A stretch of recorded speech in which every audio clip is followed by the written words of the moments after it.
When we talk about Buddhism, one of the most common questions people ask is whether Buddhism is actually a religion or a philosophy.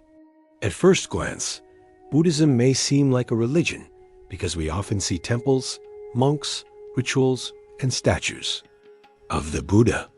There are prayers, chants, offerings, festivals, and even sacred scriptures. All of these things seem to fit into the traditional definition of what we usually think of as religion.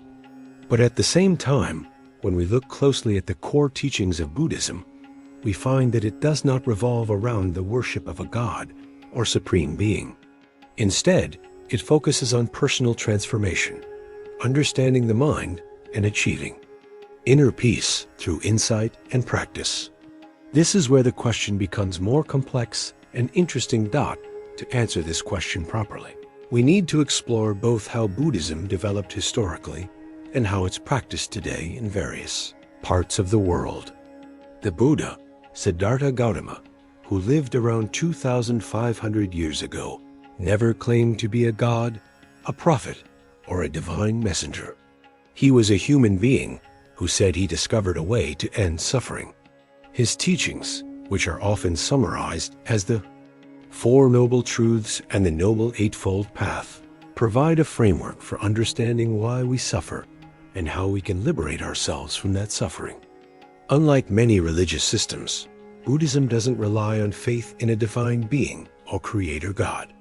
Instead, it emphasizes direct personal experience and verification of the truth through meditation, ethical conduct, and wisdom.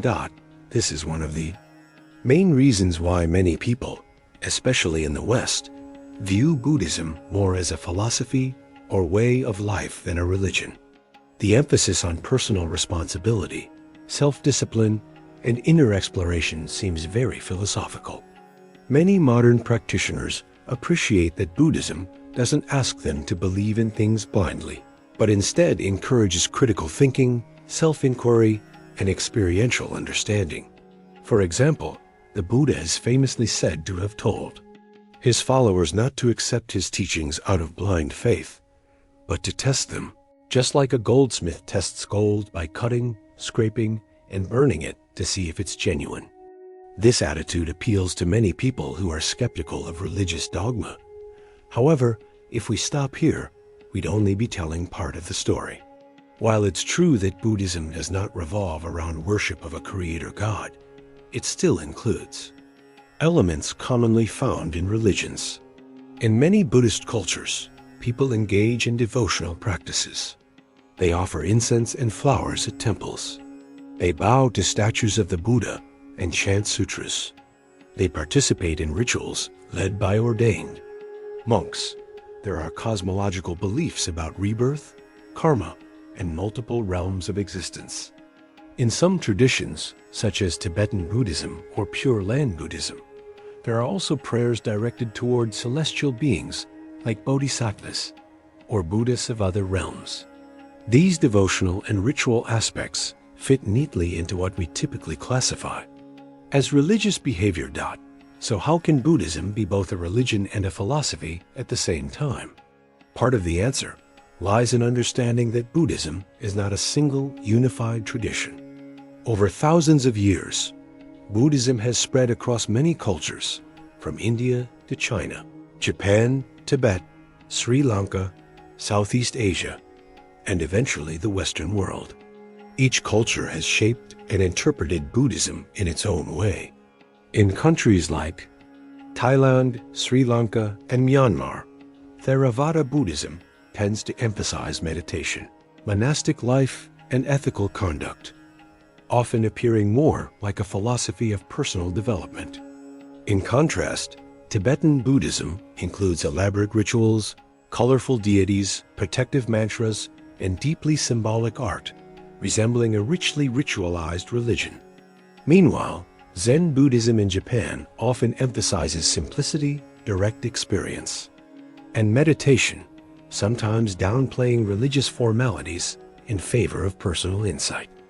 Even within one country, you'll find people approaching Buddhism differently.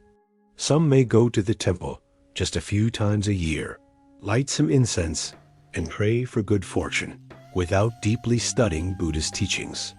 Others may dedicate their entire lives to meditation practice and studying ancient texts. The diversity of Buddhist practice means that for some people, it functions like a religion, providing community, ritual, and meaning. For others, it functions like a philosophy, offering guidance on how to live ethically and wisely. In the modern world, especially outside of traditional Buddhist cultures, Buddhism is often presented in more secular or philosophical terms. Many meditation centers in Europe and America teach Buddhist meditation techniques like mindfulness without much mention of religious elements like karma or rebirth. Programs like mindfulness-based stress reduction, MBSR, draw directly from Buddhist practices but are presented in purely secular, scientific frameworks. People come to these programs not necessarily to become Buddhists, but to reduce stress, improve mental health, and develop focus and compassion. This secular presentation of Buddhism contributes to the widespread idea that Buddhism is primarily a philosophy or psychological system rather than a religion. But it's important to recognize that this modern, secular presentation doesn't tell the whole story either. For many Buddhists around the world, especially in Asia, Buddhism remains deeply connected with religious identity, family traditions, cultural festivals, and community life. Temples play an important role not only in spiritual practice, but also in education, charity, and social organization. Buddhist monks and nuns are often seen as respected religious figures in their communities, not just as philosophical teachers. Therefore, while Buddhism can be practiced in a secular, philosophical way, it also exists as a living, vibrant religion for millions of people. Some scholars have suggested that Buddhism fits better into a category called non-theistic religion. It has religious structures, rituals, ethical guidelines, and teachings about life, death, and the afterlife, but it doesn't center around the idea of a God who created and rules the universe. Instead, Buddhism teaches about universal principles like impermanence, suffering, and interdependence. The purpose of Buddhist practice isn't to worship a God or please a divine being, but to awaken to the true nature of reality, to develop compassion, and to free oneself from suffering. We also have to consider that the very distinction between religion and philosophy is largely a Western way of thinking. In many Asian cultures, people don't necessarily separate religion from philosophy, science, or daily life. Buddhism, for many traditional practitioners, isn't a matter of choosing between religious belief and philosophical reasoning. It's simply a way of living, encompassing ethics, meditation, community rituals, festivals, and personal reflection. The separation we often try to make in the West doesn't necessarily reflect how Buddhists themselves view their practice. Interestingly, Buddhism also interacts well with modern science and psychology, perhaps more than many other world religions. Buddhist concepts of impermanence and interdependence resonate with modern physics and ecology. Meditation practices have been widely studied for their positive effects on the brain, stress reduction, and emotional well-being. This scientific compatibility has further encouraged the view that Buddhism is more like a rational philosophy and a traditional religion. Yet, once again, this is often only one side of Buddhism, particularly as presented in Western contexts. When we think of religion, we often associate it with belief in the supernatural or in revealed truths that cannot be questioned. But Buddhism tends to emphasize personal responsibility for one's own awakening, rather than dependence on external forces. Even beliefs like karma and rebirth are presented not as absolute dogmas, but as theories to be examined and understood through one's own investigation. Some modern Buddhists even interpret karma and rebirth metaphorically, rather than literally, seeing them as psychological patterns or symbolic frameworks for understanding how actions shape future experiences. So, Is Buddhism a religion or a philosophy? The most accurate answer is that it's both and neither, depending on how it's practiced, where it's practiced, and by whom.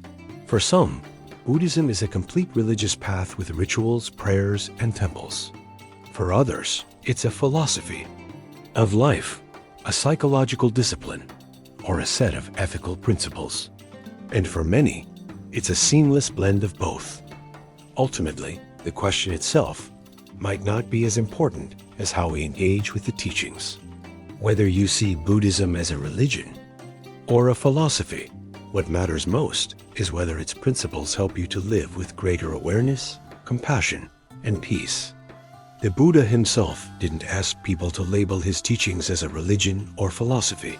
He simply offered a path, a method, a practical approach to understanding the mind, reducing suffering, and awakening to a deeper reality.